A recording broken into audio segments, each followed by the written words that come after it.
Olá pessoal, sejam bem-vindos aqui ao podcast Pode Integrar. Sou Ronaldo Trescente e aqui estou numa parceria com a Rádio Capital Web, a voz do Matopiba, aqui um amigo Toninho Ivanir, aqui de Luiz Eduardo Magalhães. E hoje eu tenho a honra, a grande alegria e satisfação de trazer um colega, um amigo, né, que está na labuta aqui na região há muitos anos. Ele veio para cá há muitos anos. Vamos conhecer um pouquinho a história, né, do colega Celito Breda. Estou muito feliz, né? Em primeira instância, eu gostaria de agradecer a Deus a oportunidade, estar aqui com vida e saúde e ser bem recepcionado pelos amigos aqui, né? Celito, seja bem-vindo ao nosso podcast. Muita gratidão, né, de você, assim, na correria, no de repente, arrumar um tempinho para a gente conversar um pouco e conhecer a sua história, né, de vida, de superação, de dedicação, de profissionalismo e, eu digo mais, de excelência. Obrigado. Então, Ronaldo, vamos tentar colaborar. A gente tem um pouco de história aqui no Oeste da Bahia, um pouco mais de 30 anos, né? Você também tem uma longa vida de prestação de serviços aqui na área do Cerrado. A gente já se conhece há pelo menos 25 anos, eu acho. Eu acho que até mais. 30 anos. Você tinha cabelo preto? Castanho. Castanho? Castanho, né? Eu já tinha bastante cabelo branco, mas tinha cabelo. Tinha cabelo, tá certo. Hoje eu não tenho mais cabelo e um pouquinho que tem tá branco já. É um prazer estar contigo aqui, com todo o pessoal que vai nos ouvir aí. E vamos tentar falar um pouquinho da nossa história bacana aqui do Oeste da Bahia, da agricultura. Realmente são muitas conquistas, mas... muitos desafios também, né, Celito? Os desafios deixaram uma filtragem muito grande, infelizmente muitas pessoas ficaram para trás. Então, assim, em honra até aos que ficaram para trás, ao redor aí de 70% dos que começaram aqui, né? Verdade. Muita gente ficou para trás. Então, hoje quem está bem, a maioria está bem, mas não vamos esquecer que muita gente tentou e não conseguiu porque os desafios eram realmente muito grandes. Então, como diz a lei de Darwin, vai filtrando, vai peneirando, e quem fica não é exatamente os mais fortes. Porque quando cheguei aqui tinha um nível de produtor forte, que não necessariamente são os mais fortes de hoje. Verdade. Mas é quem conseguiu se adaptar melhor. É a lei de Darwin. Então, a lei de Darwin é infalível, ou seja, é a lei de Deus no fundo, né? Exato. Mas enfim, estamos aqui, sobrevivemos a todas as catástrofes. Maravilha, Celito, né? Sempre é praxe, assim, no nosso bate-papo, conhecer um pouco da pessoa também, né? E aí eu gostaria de saber, né, quem é Celito Breda? Fala um pouquinho da sua vida pessoal, né, da sua família, e depois a gente vai contar um pouquinho da sua saga profissional, né? Eu gosto muito de valorizar esse lado, né? A gente tem raízes, tem, né, os nossos ancestrais, avós, pais, né? Conta um pouquinho para nós, como é que você, antes de cair de paraquedas aqui na região oeste de Bahia, né? Como que foi a sua infância, né? A sua adolescência, juventude, a sua família? A gente gosta sempre de conhecer um pouco as pessoas também. Certo. Eu valorizo muito essa questão de toda a história, resgatar a história de cada pessoa. Todo mundo tem sua história, seu livro que está sendo preenchido. E eu vou um pouquinho mais além. Em janeiro de 1879, no porto de Gênova, embarcava o Valentino Breda para o Brasil com 3 filhos, né? E aí vieram parar na Serra Gaúcha e cá estamos hoje na 4ª geração. Enfim, são muitos anos, 150 anos, 145 anos de história aí no Brasil. É muita história e o passado deles foi muito mais sofrido, com muito mais resiliência do que o nosso, que também foi sofrido aqui no início da nossa empreita aqui no Cerrado brasileiro, né? na Bahia, no meu caso. Mas, então, aí da Serra Gaúcha, em 1943, meu pai foi para Jacutinga, norte do Rio Grande do Sul, na Colônia Nova. Saiu da Colônia Velha, Serra Gaúcha, para a Colônia Nova. E lá formou uma família com 14 filhos. Eu sou o nono da família. Somos em 7 homens, 7 mulheres, todos vivos, né? O pai e a Que mãe bênção, hein? Nossa, que bênção. Que bênção. E 3 ficaram pelo caminho, mas somos em 14 vivos, né? E num espaço de 23 anos, a mãe engravidou 17 vezes, né? Então, a mãe faleceu tem quase 2 anos, o pai tem quase 3 anos e pouco, 4 anos. E, assim, nós somos uma família muito cristã, muito unida, católica, bastante resiliente. Todo mundo lutou muito para estar vivo, para estar bem hoje. Todos estamos bem da família. E aí eu fiz técnico agrícola em Erechim. Eu não sabia se ia continuar no ramo de mecânica do pai. Eu não gostava muito, que o pai atuava mais no ramo de mecânica, com ferraria. Uhum. Então, até os 18 anos, eu ajudava o pai na ferraria, desde os 10 anos até os 8. Antes dos 10, só carregava leite e pegava leite na chácara dos tios lá perto de Jacutinga. De manhã cedo tinha que levantar cedo para ir buscar o leite lá, mesmo no inverno. Então, eu fiz o técnico agrícola em Erechim, e depois eu fui fazer um cursinho em Curitiba, no início dos anos 80. Antes disso, aliás, eu trabalhei um pouco com suinocultura na região de Casca, depois Antônio Prado. Mas enfim, daí a minha vida, assim, é uma vida que eu morei em vários lugares, estudei em vários lugares, vim para a Bahia, constituí uma família, tenho 2 filhos.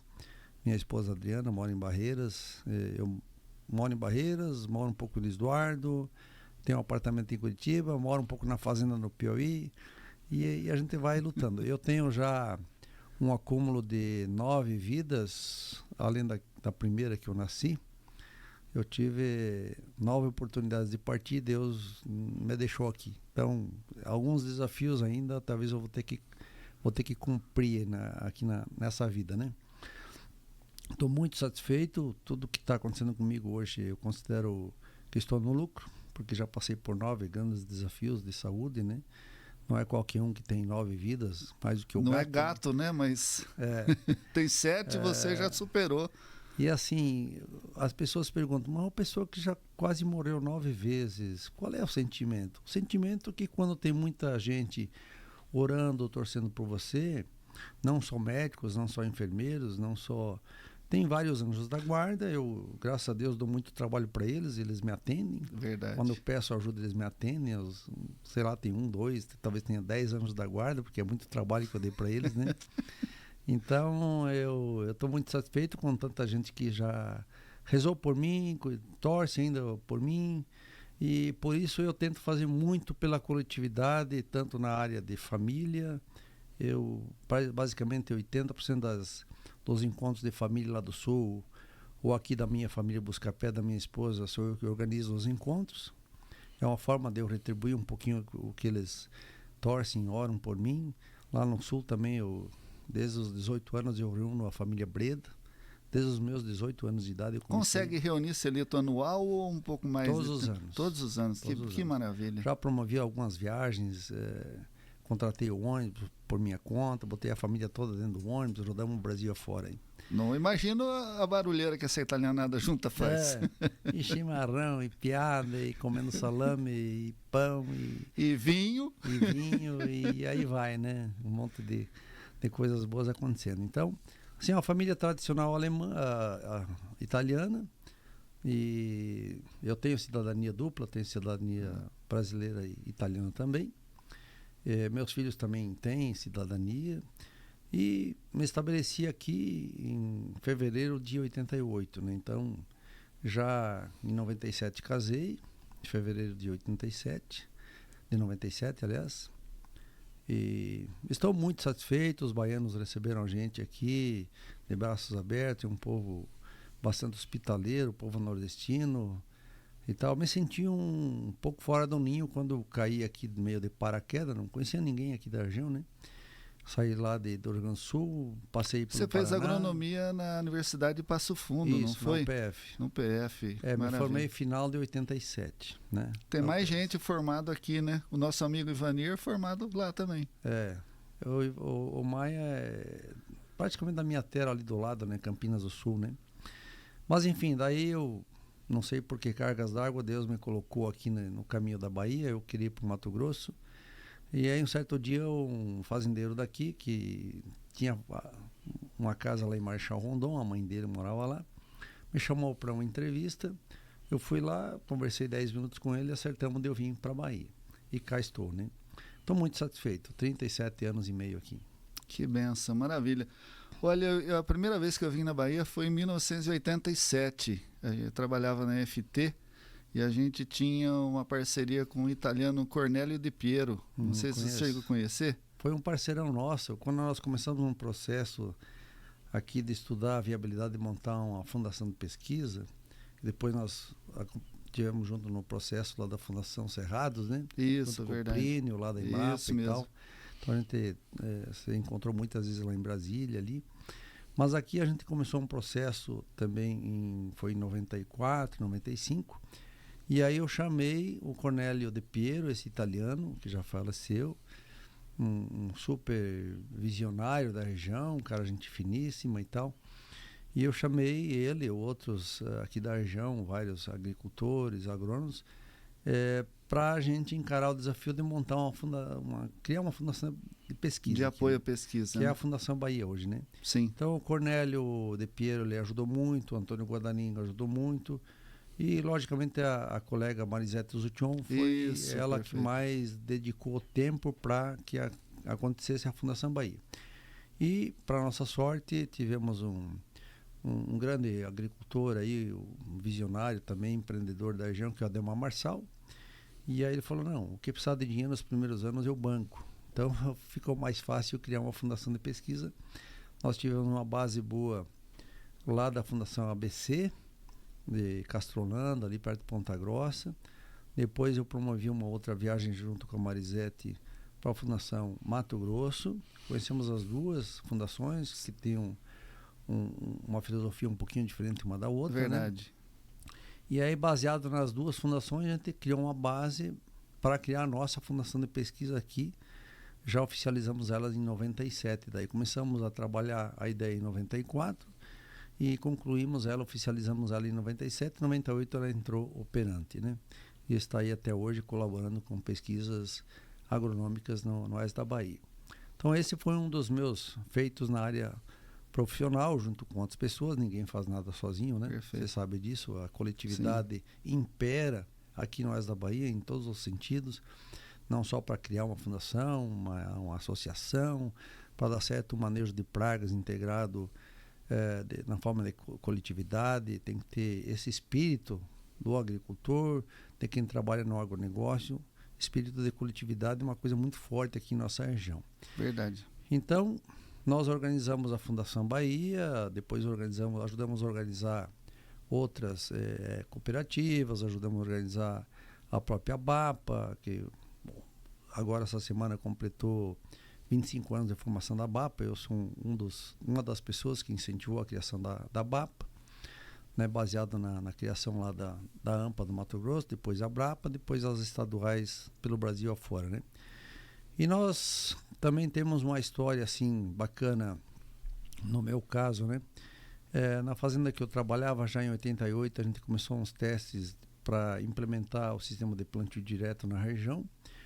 E o agricultor que estava lá, o Helmut Rieger, ele queria fazer só o preparo convencional, aí atrapalhava um pouco, atrasava o ciclo, atrasava os plantios. A lâmina dos pivôs era na faixa... Já tinha irrigação nessa época? Tinha irrigação. E a lâmina era baixa dos pivôs, não dava conta. Então tinha que botar palhada para proteger, já que a lâmina era fraca, não dava conta de produzir muito. Então, se nós colocássemos palhada, aumentava a eficiência da irrigação. Perfeito. Não só o manejo de nematóide, como tinha na área, que melhorou a eficiência. Ganhava tempo, nós ganhávamos aí uma semana, 10 dias de prazo na questão de sair de uma cultura e já implementar outra, no sistema de plantio direto com palha. Então, em 88, 89, a gente fez esse trabalho aí com feijão carioca, em cima de palha de milho, nos pivôs lá do Rio. Então, em plantio direto, a gente é pioneiro aqui na região de feijão irrigado. Perfeito. Em plantio direto, a gente é pioneiro. Depois, no soja, teve alguns outros produtores, o o Paulo Schmidt, que já faleceu, os irmãos Guerra e tal. Então, no sequeiro eu não fui Irmãos pioneiro. Guerra, só, se me permite, eles ajudaram muito a Jumil, acabaram gerando uma Isso. máquina Jumil Guerra, né, em homenagem. Isso. As adaptações que eles fizeram foram incorporadas pela Jumil, Exatamente. que em homenagem deu o nome de uma máquina, uma série, né, Jumil Guerra. É isso mesmo? Isso.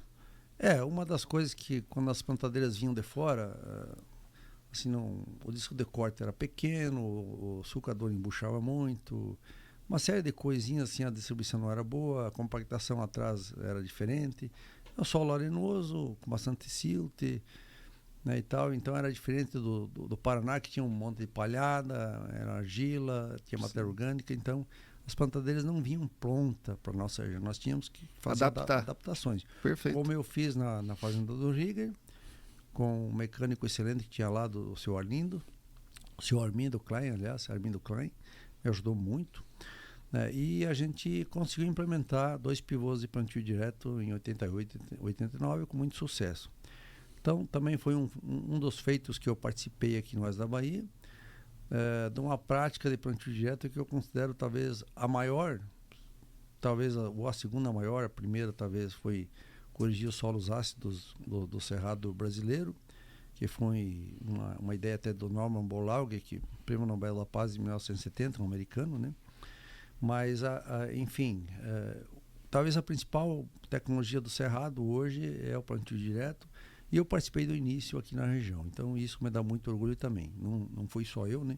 Tem várias pessoas que colaboram, vários incentivadores, e todo mundo sabe que a diferença hoje é enorme entre você sobreviver ou quebrar. Ou tu faz plantio direto e sobrevive, ou não faz plantio direto e está quebrado. Então, não dá para mais plantar sem fazer plantio direto com muita palhada e com rotação de cultura. Muito bem, Celito, você sabia que quase eu vim trabalhar na Fundação Bahia? Quando ela ficou pronta, o saudoso Dario Rinomoto, da Fundação Sim. MT, ele me indicou, né, para ser o coordenador técnico, Sim, o superintendente técnico, a mesma função que ele tinha lá no Mato Grosso. Né? E aí, por um motivo pessoal, eu acabei não vindo, né? E fui para a Associação de Plantio Direto no Cerrado. Olha só. Em 98, certo? E aí fiquei lá com o John Landers um tempo, né? E a gente vai falar um pouquinho mais de plantio direto depois, mas eu quero colocar um ponto importante, Celito, né? Já fiz várias coisas aqui pelo plantio direto também, né? Com a ajuda de você, de outros amigos, Valmor, Ingbert Dovich, não sei se é assim que pronuncia, né? Dovich, né, o alemão louco, ele ajudou muito a gente aqui também naquela... Era um clube de plantio direto, era um CAT, mas tinha um outro nome aqui, né? E você fez parte também, isso ajudou muito a evoluir. Mas eu quero compartilhar agora a minha alegria, a minha satisfação mais recente, né? Ao vir para cá, eu já vi há um mês atrás, agora novamente, a gente não vê uma área em Pousio, Celito. Né? Os produtores estão de parabéns, vocês estão de parabéns, né? Os produtores entenderam, acho que você como um técnico que está nessa luta, né? Deve estar feliz também, porque aqui era tanto revolvimento de solo, era poeira, né? E tão complicado, e aquilo que você falou, é preciso reter a umidade no solo aqui, né? Para enfrentar essas intempéries climáticas que estão intensificando, né, Celito? Sim. Não, com certeza, hoje todos estão bem focados nisso e o resultado está aí, está tudo verde, né? Apesar de que fazem, sei lá, 50 dias que não chove, lugares com 40 dias, lugares com mais de 50 dias que não chove, está tudo verde ainda, né? Então isso é um milagre da natureza. Nós tivemos sorgo ano passado que choveu 200 milímetros e colhemos 90 sacos. Agora, como isso? Porque já tinha um acúmulo de palhada no solo, um solo bem corrigido, o perfil químico e físico do solo, um perfil biológico também bom. Então, você acaba vendo acontecer milagres. Milagres de conseguir soja, que nem no Piauí nós tivemos o ano passado, não essa penúltima safra, 2 talhões, que naqueles 2 talhões choveu 392 milímetros, do dia da emergência até o dia da colheita, 392 milímetros de chuva, que foi pouco, e colhemos 72 sacos de soja por hectare. Mas como assim? A distribuição foi boa. E numa terra muito bem preparada e, logicamente, com muita palha. Sim, matéria Muita orgânica retém água, né? E muita raiz no solo, Exatamente. residual de sorgo, de milho, de rotação e tal. Então isso nos dá um suporte, uma tranquilidade enorme da gente conseguir construir a cada ano um pouquinho mais de produtividade e acompanhar o potencial genético que estão sendo produzidos a cada ano novos materiais, com um pouquinho de incremento de produtividade no potencial genético de todas as culturas da região. Então é fantástico essa revolução que está acontecendo, digamos que é uma terceira revolução verde no mundo. Maravilha. Celito, eu queria que você contasse um pouquinho, né? Como que você teve assim a inspiração para criar Círculo Verde? Olha, as coisas vão acontecendo meio por acaso, né? Também a gente não desenha tudo que vai acontecer na nossa vida, né? Ninguém imagina às vezes, né? Mas assim, eu trabalhei em 2 fazendas e eu cheguei à conclusão que eu não queria mais trabalhar em fazenda como gerente. Eu já tinha sido gerente em 2 fazendas, na Rig e lá na fazenda Rio de Janeiro. Inclusive na Rio de Janeiro morei os primeiros 6 meses em Barraco de Lona Preta, mas não me importava com isso, porque era comum nessa época e todo mundo começava a fazenda morar em Barraco de Lona Preta. Não tinha água, não tinha banheiro, não tinha cozinha, fazia tudo lá, né? No Barraco de Lona mesmo. Mas enfim,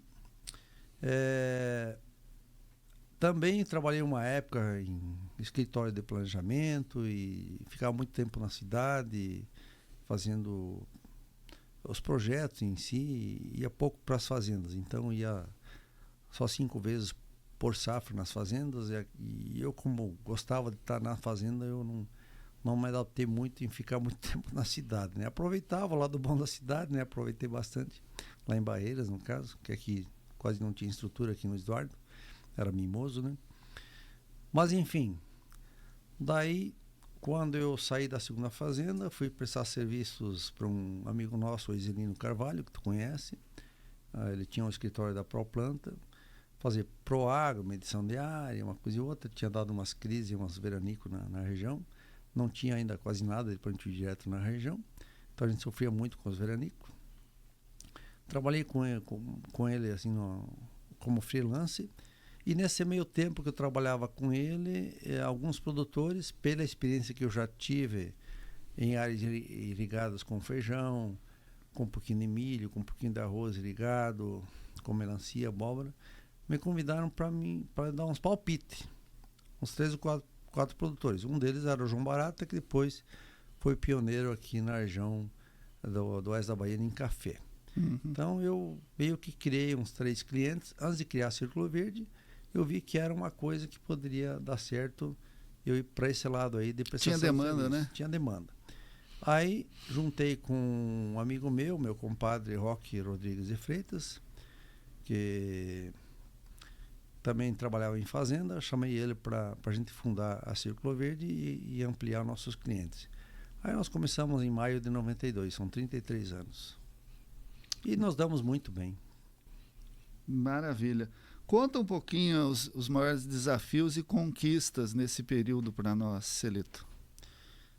O desafio, primeiro, o agricultor estava acostumado com o agrônomo que ia lá mais fiscalizar trabalhos de banco, dinheiro de banco, pegava o dinheiro no banco e o banco pedia para o agrônomo ir lá e ver se os recursos estavam sendo aplicados. Então, quando eu chegava lá e eu falava para o cara, tu está produzindo quantos sacos de feijão por hectare no pivô?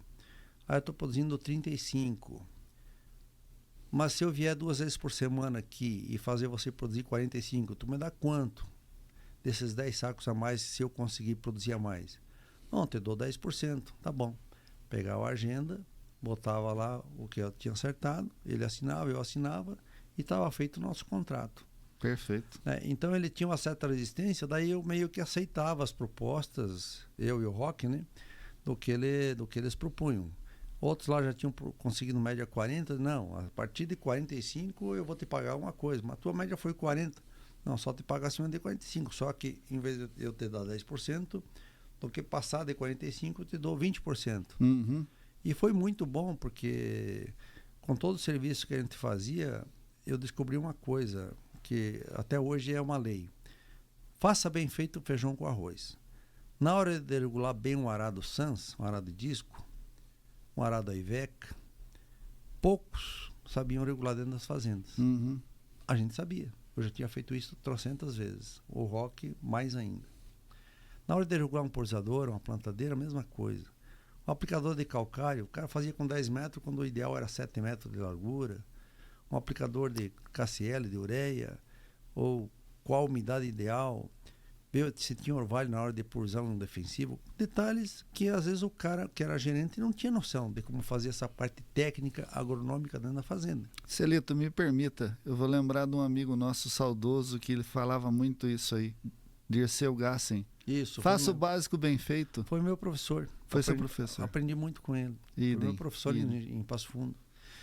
Então, assim, dentro do feijão com arroz, a gente conseguiu tirar nos primeiros anos 60, 65 sacos de feijão por hectare. Aquela época. Para aquela época onde o pessoal tinha a média 30, 40 sacos de feijão nos pivôs. Então, nós ganhamos muito dinheiro, tanto que no final do segundo ano eu já comprei a minha primeira fazenda, que depois eu quebrei, porque eu não cuidava da minha fazenda, cuidava da fazenda dos outros e esqueci de cuidar da minha. E gestão é meio caminho andado. Casa de ferreiro, espeto de pau.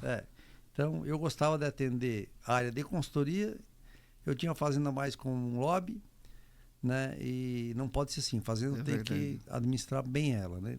Qualquer parafuso que entra, uma pessoa que trabalha lá, etc., tudo tem que ser muito bem administrado. Mas, enfim, eu quebrei 4 vezes como agricultor. Eu nunca fui só um prestador de serviços na parte de assessoria agronômica. Eu sempre procurei plantar alguma coisa. Minha primeira lavoura foi de melancia em 89. Né? Foi só 6 hectares, mas também me dei mal porque tinha nematóide. Daí eu quebrei 4 vezes, me levantei, a partir de 2009 não quebrei mais. Que maravilha. Muito bem, Celito. Fala um pouquinho para a gente também, né? Você foi um pioneiro em algumas culturas, né, no algodão, vem batalhando muito aí para enfrentar desafios como a helicoverpa, né, que ocorreu um tempo atrás no milho. Agora você está batalhando pelo sorgo. Conta um pouquinho para nós, né? Você tem esse lado muito forte, além de empreendedor, você tem de inovador também, né? Conta para nós um pouquinho. Eu ouvi há um tempo atrás, se eu não me engano, pela Rádio Capital Web, do nosso amigo Toninho de Ivanir, né, você dando uma entrevista e você falou que, né, a história do algodão e tal. Pode compartilhar com a gente um pouquinho disso também, do seu conhecimento dessa história do algodão, né, como é que foi o milho? O milho enfrentou desafios, agora tem uma nova oportunidade aí da produção de etanol de milho. Tá difícil por causa da cigarrinha, tá vindo sorgo.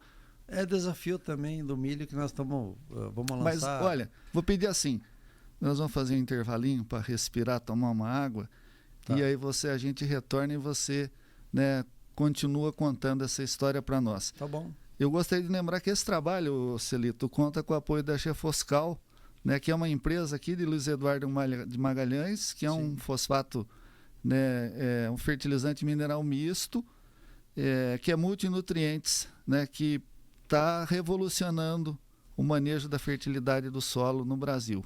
Certo. É isso, pessoal. A gente volta já. Olá, pessoal. Sou o Ronaldo Trescente, do podcast Pode Integrar, das lives LPF. Estou em Luiz Eduardo Magalhães, na Bahia, onde eu vim aqui apresentar o fertilizante Jefoscal. É um fertilizante mineral misto que é mais nutrientes, um novo conceito em nutrição de plantas. É a construção de perfil de fertilidade, é a eficiência na entrega de 99% do fósforo, é rico em cálcio, enxofre e silício. Silício é resiliência, silício é resistência a pragas e doenças. É mais fertilidade, é mais rentabilidade, é mais economia e sustentabilidade. Olá, pessoal. Dando continuidade aqui ao nosso bate-papo com o colega engenheiro agrônomo Celito Breda. Celito, a gente estava falando aí, né, desses desafios que você enfrentou dentro dessa sua visão empreendedora, inovadora, né? Você passou aí, nós tivemos problemas como helicoverpa, mas o renascimento da cultura do algodão, né? a vinda do milho, depois esses problemas agora, o sorgo que está chegando, a braquiária consorciada. Fala um pouquinho para nós aí, né? Como foi? Você foi assim, uma pessoa, um colega referência no enfrentamento da Helicoverpa num momento difícil, né? Que os produtores ficaram desamparados, sem produto registrado, sem saber para onde recorrer, né? Eu lembro que nós trouxemos esse assunto para a Feira Agrobrasília, deu mais de 1.500 pessoas. Né? Conta um pouquinho para nós aí, né? Que é uma coisa mais recente que eu acho que está na memória, né, até dos mais jovens aqui na região. Então, eu vou começar primeiro pelo algodão. Depois vamos entrar no assunto de Helicoverpa, bicudo, ferrugem asiática. Conduz aí do jeito que você quiser, tá? Que daí segue uma ordem cronológica. Então, em 87, a Fazenda Agronol, que era a maior da região naquela ocasião e plantava bastante pivôs. E melão? Era melão? Tinha melão, tinha abóbora, tinha melancia, tinha mamão e tal. E aí eles ficaram um pouco insatisfeitos com o algodão no meio de todas essas culturas, porque de certa forma criava um pouco de pulgão e tal, que contaminava com virose e outras culturas ali cucurbitáceas, né? Mas enfim, começou lá, só que era tudo colheita manual. Daí o gerente da fazenda, Luiz Antônio Cansanção, já de saco cheio, porque o algodão estava realmente incomodando algumas culturas lá, atrapalhava o sistema, por um lado, por outro era uma boa opção, que o dono queria plantar algodão, mas também era uma encheção de saco, que a colheita era tudo manual, né? Aí ele começou a trazer umas máquinas, não sei se de Minas Gerais, as máquinas usadas da John Deere, para nos anos 90, 91, começar a colher algodão mecanicamente, mas algodão de fibra extra longa. E então a colheita mecanizada até não era muito adaptada para essas variedades aí, né? Daí em 94 ele falou: Bredinha, eu quero que vocês da Círculo Verde entrem no algodão, que como já está dando certo, a assistência técnica de vocês em feijão é excelente. Nós prestávamos consultoria inclusive para a Agronol, era um dos maiores clientes nossos, plantava muito feijão e eu ia lá 2 vezes por semana na fazenda Agronol.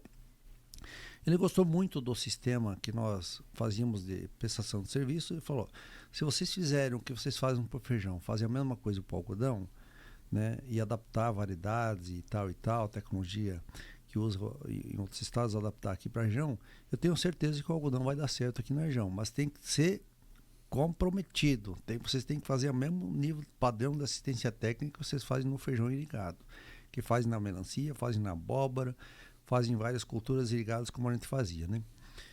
Aí, então, tá bom. Ele pegou uma variedade chamada Verid, que era de fibra mediana, não era extra longa, era longa. Uma variedade lá importada de Israel. E ele falou: vou plantar aqui em janeiro de 94. E você vai acompanhar. Vai acompanhar esse algodão. Uma área pequena, eu nem lembro se era 20, 30, 40 hectares, no máximo 50 hectares, não lembro. Eu sei que eu tirei a amostra de solo até 60 centímetros, fizemos um acompanhamento, uma área que tinha um pouco mais de matéria orgânica, um pouco mais de argila, em torno de 25% de argila, tinha em torno de 1,8 de matéria orgânica, 1,9, não estava bem corrigido o perfil, e ele quis plantar final de janeiro. Ó, se esse aqui der mais de 100 arrobas plantado em final de janeiro, imagine nós plantar uma variedade correta, que não era aquela, uma variedade mais adaptada para sequeiro, e plantar em novembro. É história de produção. Dito e feito, deu mais de 100 arrobas, eu acompanhei aquele algodão, e daí ele começou a fomentar e organizar grupos, e aí convidou Rorita, Busato, Franciose, João Carlos Jacobsen, Ricardo Garcia Leal, Raul Botelho, Paulo Misotti, vários produtores assim que ele tinha muita amizade, esse Luiz Antônio Cansanção, e promovemos uma primeira reunião de incentivo lá por maio de 95, né, lá em Bom Jesus da Lapa. E nessa ocasião eu já tinha incorporado na Círculo Verde uma pessoa já com experiência em algodão, Pedro Bunheira, que entrou na Círculo Verde em 94. Eu não tinha experiência com algodão, mas o Pedro Bunheira, um excelente agrônomo, até hoje um dos caras que mais conhece algodão a nível do Brasil, parte agronômica excepcional, né? Somos sócios, né? Então, por coincidência, eu tinha na equipe uma pessoa que entendia bem de algodão, que era o Pedro. Pois bem, a região precisava diversificar, não podia plantar só soja, era um pouquinho de milho na região. No início dos anos 90 não se plantava muito milho. E o algodão a gente deduziu que realmente iria encaixar, como de fato acabou acontecendo. Enfim, testamos IAC-17, depois IAC-20, IAC-22, introduzimos o Acala 90, que o Lacir de Moraes plantava, o Maeda Lá no plantava. Mato Grosso, né? Plantaram no Mato Grosso Sul, Mato Grosso, parte de Goiás, de Minas. Né? O Tadashi Mini plantava também na região de Ituverava, São Paulo. E aí o Luiz Antônio conhecia esse pessoal aí. Só, eu vou montar um esquema para vocês visitarem, você, o Pedro e o Marcos, da Círculo Verde, os meus 2 sócios, para vocês conhecerem todas essas regiões que plantam algodão, e vocês vão lá e copiam os pacotes dos caras. Aí eu peguei um carro que eu tinha comprado até dele, peguei o carro e fizemos aí uns 10 mil quilômetros só rodando lavouras de algodão em Goiás, Minas e São Paulo, né? Depois fomos no Mato Grosso também, mas inicialmente aí fomos nesses produtores e basicamente o que eles usavam a gente trouxe para cá, e daí convencemos 5, 6 produtores aqui da região a implementar um algodão de fibra curta, que até então a Agronol, que era pioneira do algodão, plantava mais variedade de fibra longa, não tinha ainda desenvolvido algodão de fibra upland, que se chama fibra curta, né? Mais adaptado para colheita mecanizada e tal, onde o mercado é 95% do mercado mundial de fibras de algodão. Então, nós conseguimos introduzir o algodão a Círculo Verde, junto com o Luiz Antônio Cansanção, e basicamente a liderança institucional do João Carlos Jacobsen Rodrigues, né, que ele foi o principal líder da cultura do algodão aqui na região, um dos pioneiros e talvez de todos nós o principal líder nessa cultura. O João Carlos Jacobsen se apaixonou pela cultura, também apostou todas as fichas dele nessa cultura, e aí começamos a desenvolver, fomos buscar tecnologia no Mato Grosso, São Paulo, Minas, a gente não sabia nada, né? Estados Unidos, depois montamos umas viagens para a Austrália, fomos fazer um curso em 2000, aí o Pedro lá no CIRAD na França, na Embrapa de lá, né? Exato. No sul da França, em Montpellier. Ficamos lá 20 dias fazendo curso só sobre algodão. Né? Então a gente rodava o Mato Grosso 3, 4 vezes por ano, que lá tinha iniciado uns 4, 5 anos antes eu mexer com algodão.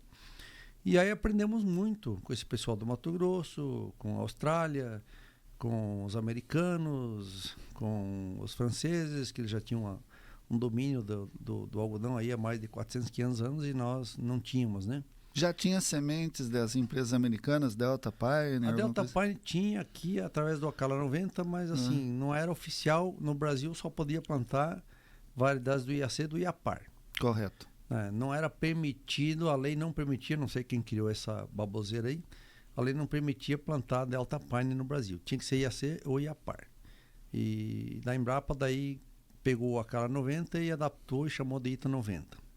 Com a adaptação de uma variedade da Delta Pioneer, Acala 90, que a Embrapa, o Dr. Eleuze, o principal melhorista do Brasil de todos os tempos, foi pioneiro no algodão cerrado, amigo meu, amigo teu.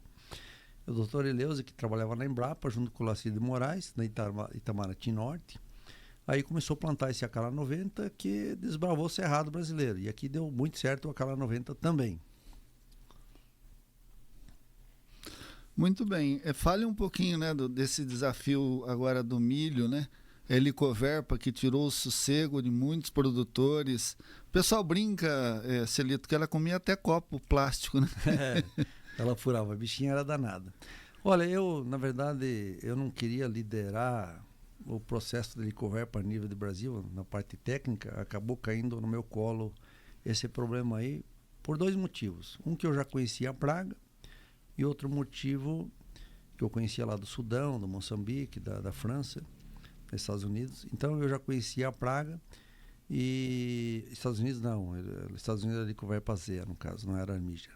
Mas enfim, e começou praticamente pela Bahia. Então, quando aconteceu essa praga, eu já tinha experiência com alguns produtos que funcionavam, Tipo, mas eles tinham químico, registro? biológico? Não Não tinha tinha registro. registro. A praga exótica não tinha registro, né? Perfeito. Praga quarentenária, exótica, né? Aí tivemos que montar toda uma estratégia junto com a IBA, com a BAPA, com todos os produtores dando apoio, a BRAPA dando apoio, a ProSoja dando apoio, o Ministério da Agricultura dando um apoio muito grande para a gente, pesquisadores da Embrapa dando apoio para a gente. Era uma situação de emergência, né? Aí decretamos o estado de emergência fitossanitária para que acelerasse o registro de alguns produtos. Aí trouxemos, por exemplo, a IG Biotech, que é uma empresa de biológicos lá da Austrália, hoje fica sediada em Dallas, Estados Unidos, no Texas, né? Mas inicialmente a sede dela era na Austrália. Então eles tinham produtos assim, biológicos, vírus, que funcionavam muito bem para Helicoverpa armígera lá e trouxemos para cá.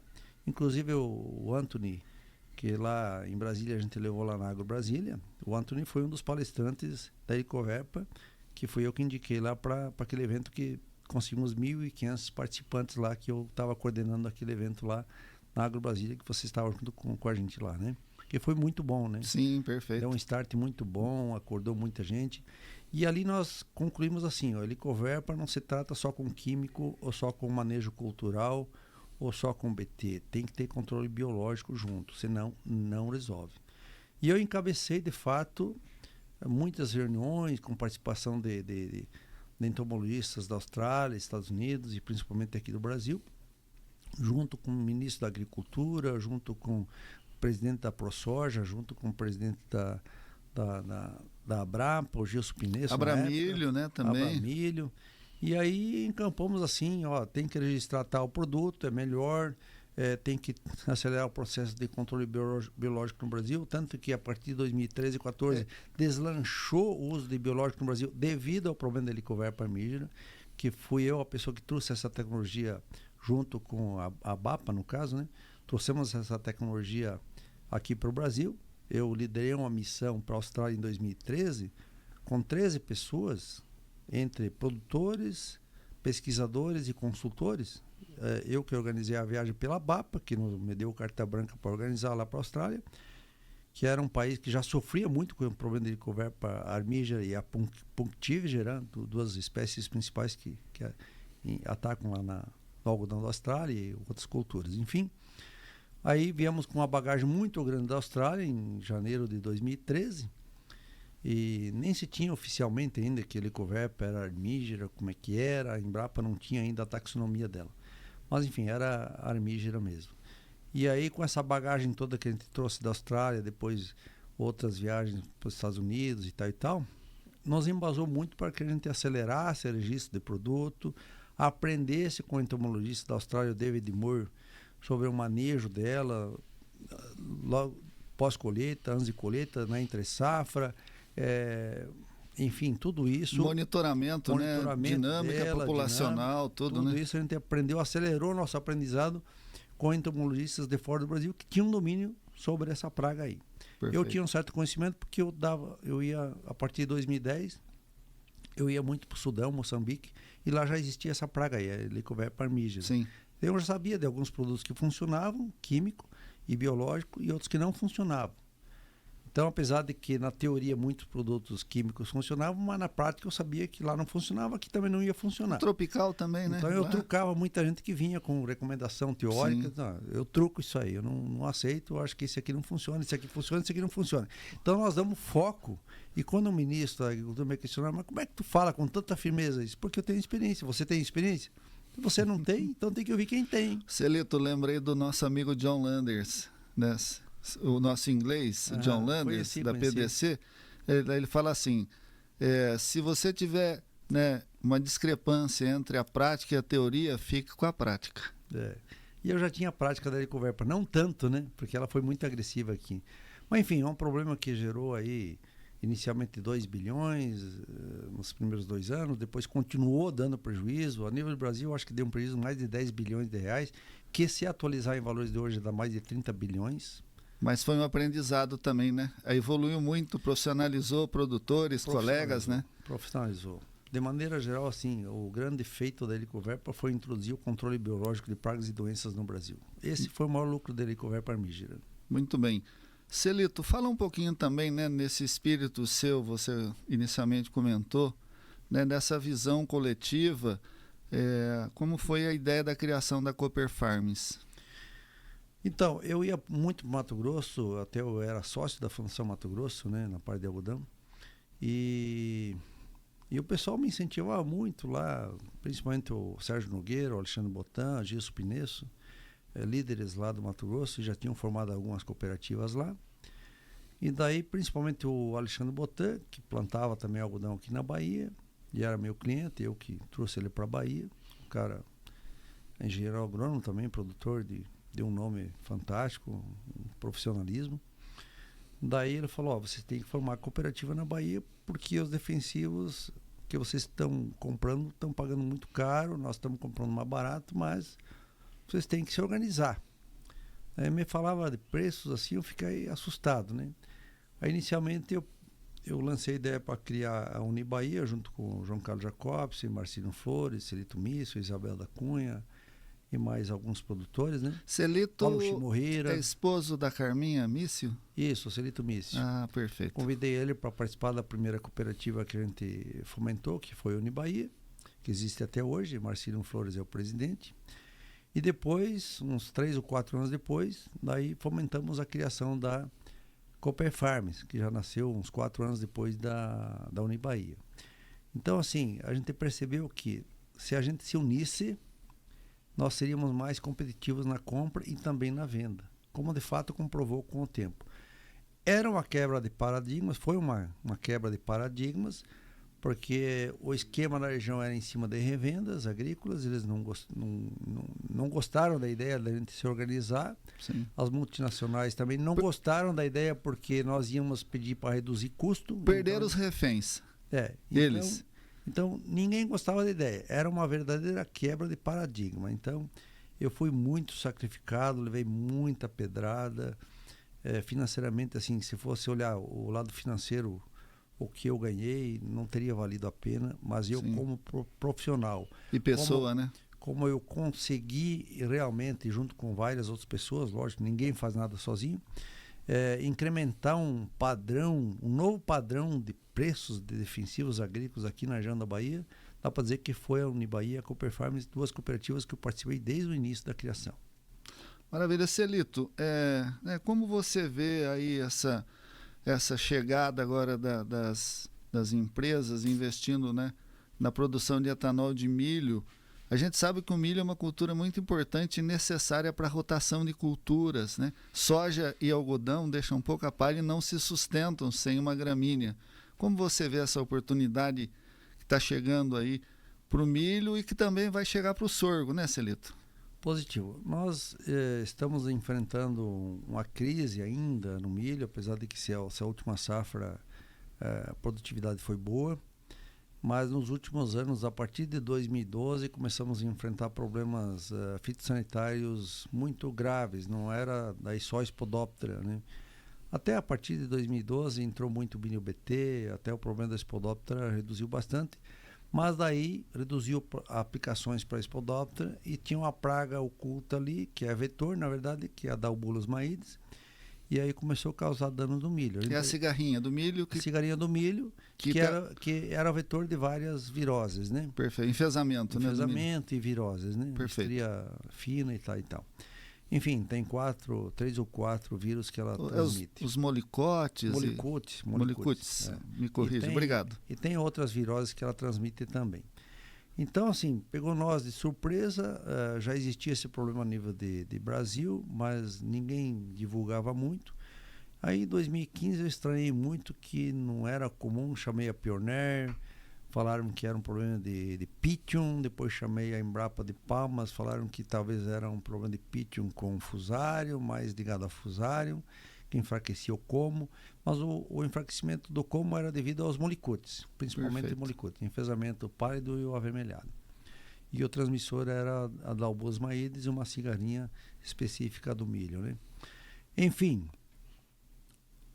eu, com Pedro Munheiras e Marcos Grieger, na área da Santa Cruz, naquele ano 2015, perdemos $500 mil só devido a esse problema dos enfesamentos aí, da cigarrinha.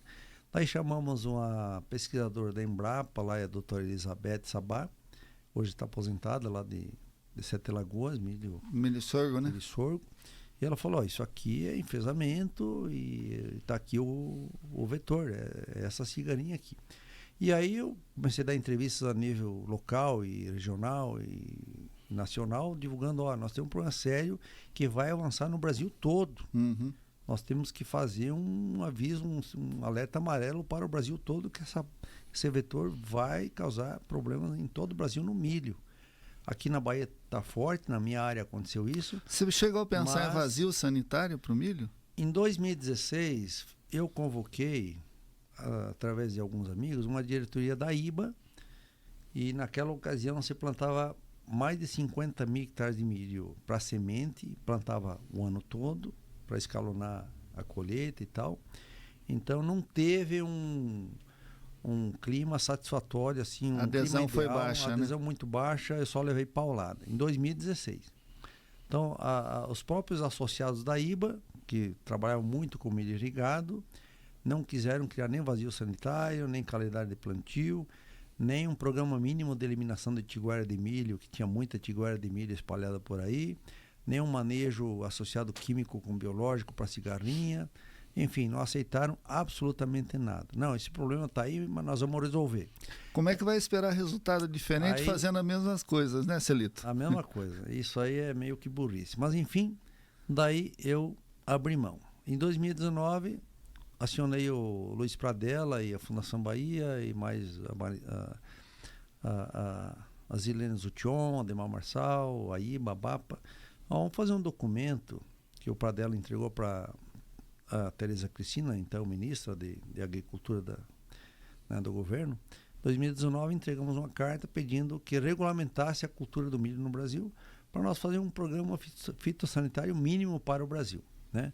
E cada região ia decidir as suas particularidades, não precisava fazer um programa único. Sim, o Brasil é continental, né? O Brasil é continental, não tem como fazer um programa único, né? Cada região decide o seu, assim como acontece na soja e no algodão. O Ministério só daria as bases bem básicas, bem basicona, né? Enfim, também não rolou nada ali. Também com a Embrapa, a gente tentou articular com então o presidente da Embrapa, Maurício, não sei das quantas lá, que era o presidente da Embrapa. Tivemos lá eu, Ademar Marçal e a Cristiane Morinaga, tentando fomentar que a Embrapa recomendasse alguma coisa nesse sentido aí. Também não tivemos sucesso lá também com a iniciativa da Embrapa.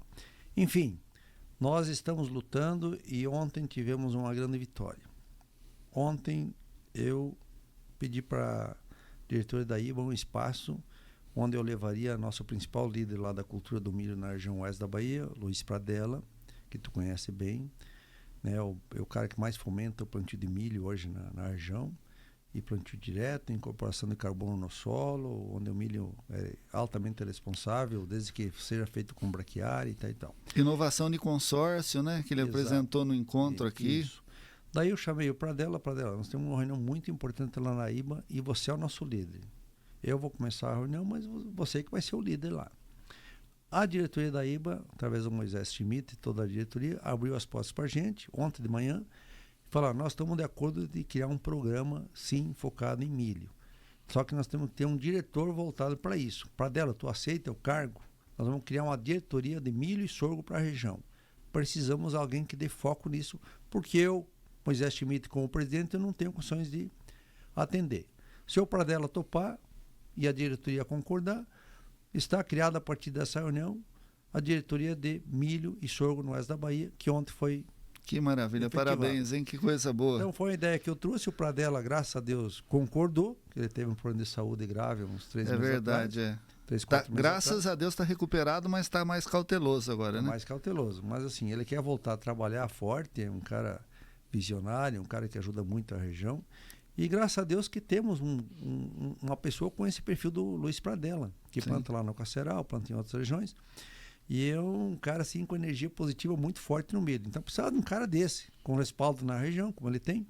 E ele concordou em ser um novo diretor do novo departamento de milho e sorgo criado ontem na região da IBA. Que maravilha, parabéns para vocês. E daí nós, mediante isso, nós vamos focar muitas das ações, não todas, muitas ações em cima de um programa fitossanitário para o milho, para que a gente consiga nos pivôs alcançar médias em várias áreas acima de 250 sacos, que a região merece, tem tecnologia para isso, só a cigarinha estava impedindo de acontecer isso aí na prática. E no sequeiro, como já conseguimos alguns talhões esse ano acima de 200, 210 sacos, eu acho que isso aí, num ano bom de chuva, nos melhores produtores, se nós eliminar o problema da cigarinha ou minimizar em 90%, isso está na nossa mão, não depende de clima, exclusivamente nós decidir fazer isso, esse ataque a ela, e reduzir bastante, nós vamos conseguir várias áreas ou fazendas nos anos bons de chuva, fechar 210, 220, 230 sacos de milho no sequeiro. O meu amigo Celito, e poderia ser consorciado com forrageiras, com braquiária, com pane, com tamane? Com certeza, aí cada um quer sua visão lá do que vai consorciar o milho, né? Mas enfim, o milho é a cultura que viabiliza a introdução de carbono no solo, viabiliza uma introdução maior de palhada e vai dar maior estabilidade para a produção de todas as culturas. E tem mais, hein? Todas as culturas. E vocês vão ganhar um super produto que é o DDG para a pecuária. Para a pecuária. Então, assim, está casando muito essa questão de nós fomentarmos o milho e o sorgo na região. Se nós diminuir a questão fitossanitária, que o custo está muito alto, né, na região, tanto para soja, milho, algodão, feijão, tudo isso, todas as culturas estamos sofrendo muito com o controle fitossanitário, o controle de proteção de plantas, está nos custando muito caro, né? Então nós precisamos ter um programa fitossanitário que envolve o sistema agrícola. Nós temos que encarar o oeste da Bahia como uma única fazenda. Ah, minha fazenda eu faço o que eu quero. Não, se tu fizer o que tu quer e o vizinho também, os dois vão pro buraco. Vai dar ruim. É o que está acontecendo. Perfeito. O custo aí com defensivos na soja, $300, no algodão, $1.100 por hectare, e nós assistindo e achando ruim, mas não fazendo nada. E a conta não fecha, né, Celito? E a conta não fecha. Se o soja tivesse $30, fechava. Mas nem sempre o soja vai bater $30. Olha só, 2, 3 vezes na vida aconteceu isso. Nos anos 70, depois nos anos 90, depois aqui, agora 6, 7 anos atrás, que bateu $30 a saca, né? Mas é muito raro. O normal é 20, $22. Então, nessa conta de algodão a 70 centavos a libra peso, hoje está menos. Milho a 55, 60 reais. E soja a 120. Soja a 110, 120 reais. Não fecha a conta, nós temos que reduzir custo. O risco que nós estamos enfrentando fitossanitário é muito alto. Climático não também. Não é só climático, não é só com cigarrinha, não é só com espodóptero, não é só com helicoverpa, não é só bicudo, não é só mosca branca, não é só nematóide. Tem uma série de coisas que nós temos que partir para o enfrentamento de forma coletiva. E foi isso que nós decidimos essa semana passada com a IBA e a BAPA. Vamos atacar o sistema agrícola e não soja isolado, milho isolado, algodão isolado, feijão isolado. Mosca branca está aí, áreas de algodão com 6, 7 aplicações para mosca branca. Olha só o custo que é isso aí. E ainda deixa o açúcar que pode afetar a qualidade da fibra. Aí não consegue vender o algodão. Exato. Então, nós estamos perdendo para as pragas e doenças porque a gente não se uniu, não se planejou o jeito que a região merece. Então, está lançado o desafio. A EBA e a BAPA entenderam com todas as letras que precisam liderar esse processo. Graças a Deus, a IBA, a BAPA, junto com a ProSoja, sindicatos, Fundação Bahia, todas as consultorias da região, pesquisadores que estão nos auxiliando e tal. Enfim, toda a cadeia do agronegócio, cooperativa, Cooperfarms vai ajudar muito nisso. Então, todos pegando junto, nós vamos vencer essas pragas aí. Vamos conseguir reduzir não só a quantidade de químico, né? Vamos aumentar muito o uso de biológico no sistema, já está aumentando. Nós vamos reduzir a carga de químico e vamos reduzir o custo de químico também. E reduzir o risco. Um risco de uma praga como o bicudo no algodão, uma ferrugem asiática na soja, assim como a cigarrinha no milho, a espodóptera no milho, a espodóptera no algodão agora com a perda das proteínas BT. Então nós precisamos reduzir o risco e o custo. E num ano que está em crise de preço de commodity, é um ano para nós começar a ter uma visão mais holística da coisa. É o que nós vamos fazer agora nos próximos passos. Maravilha, Celito, isso merece um brinde, né? A gente vai brindar com água aqui, porque é uma vitória, uma conquista de vocês. Vocês sempre na vanguarda, né? Olha, o encontro de plantio direto, 19º ano passado, foi uma prova, né?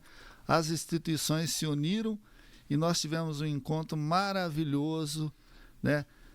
Total, é organização, né? Tudo, não tem assim, todo mundo saiu feliz e a nota que nós demos foi nota 10, né? Para todos os quesitos, né? E você foi homenageado, né, como um produtor com a medalha conservacionista? O conservacionista. O conservacionista. Por ser um dos pioneiros do plantio direto, a maior tecnologia introduzida no oeste da Bahia, eu sou um dos pioneiros. Não fui sozinho, tive um mecânico lá, um técnico agrícola, Altair Saider, que me ajudou muito, o Marcos Grieger, que é meu sócio hoje na Círculo Verde, ajudou também.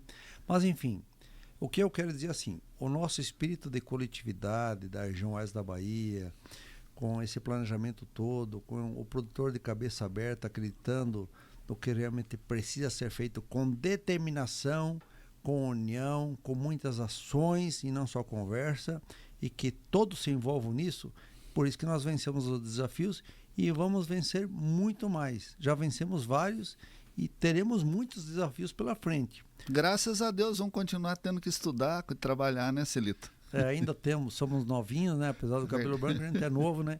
Podemos enfrentar muitos problemas, mas de forma coletiva se torna fácil. Muito bem, Celito, vai ficar o compromisso de vocês nos ajudarem, né? No próximo ano, 7 a 9 de julho de 2026, né, nós organizaremos o 20º Encontro Nacional do Sistema Plantio Direto e 3º Encontro Mundial em Brasília.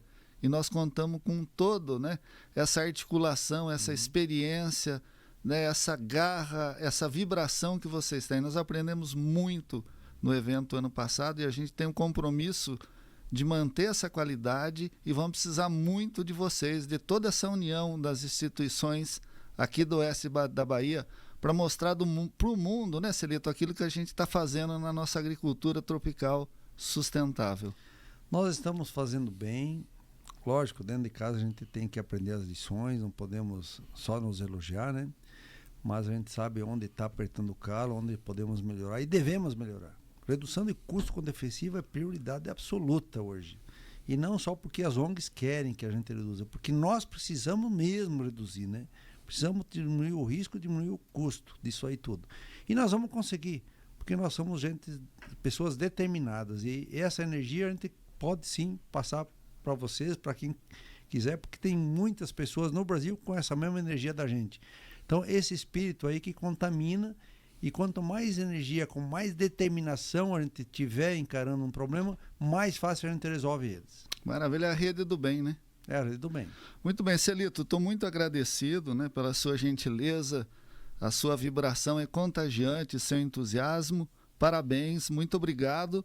Né, e eu gostaria de lembrar que esse trabalho, né, que eu faço de divulgação do conhecimento, do compartilhamento, ele conta com o apoio da Gefoscal, né, que é uma empresa de fertilizante. Então, obrigado, pessoal da Gefoscal. Isso, um grande abraço, né, para todo o time, né, o Pierre, Júlio, João, Kaline, né, que é um fertilizante regional que está se tornando nacional, que ajuda nesse processo de reduzir custos, melhorar a produtividade e sobrar mais dinheiro no bolso para o produtor, né, Celito? Que isso é bom, né? Inclusive, assim, eu tô com uma ideia, queria discutir com o Pierre, de como a região vai ter uma necessidade de aumentar muito o uso de compostagem, que vai sobrar resíduos dessas indústrias, resíduo de suínos, de aves que vai ter na região, de bovinos, né? Confinamento de bovinos. Então, a compostagem vai ser uma realidade aqui. E dentro da compostagem, eu acho que esse adubo do Gefoscal ele vai encaixar como uma luva dentro da compostagem, fazer um composto completo para nós adubar a lavoura, não só com adubo químico, só com organomineral enriquecido, organomineral enriquecido, com vida no solo, botando mais vida no solo com alguns nutrientes a mais. Eu acho que é bem interessante a gente aprender e por esse caminho aí. Posso adiantar que a gente já está bastante avançado nesse entendimento, inclusive com empresas que produzem equipamentos ótimo, e biológicos. Precisamos. Grande abraço, fica com Deus, muito obrigado, viu, Celito? Que honra, Ronaldo. Que alegria, que felicidade, né, e você compartilhar tanto conhecimento, né, de uma forma assim espontânea, simples, né, amigável. Muito obrigado. Eu que agradeço e parabenizo você, todos vocês aí que estão à frente até a nível nacional, né, divulgando as boas práticas de manejo agrícola para todo o país, que é necessário. As boas práticas é que vão prevalecer. um nosso aperto de mão aqui para continuar a nossa parceria. Obrigado. Fica com Deus. Obrigado. Obrigado. Deus abençoe.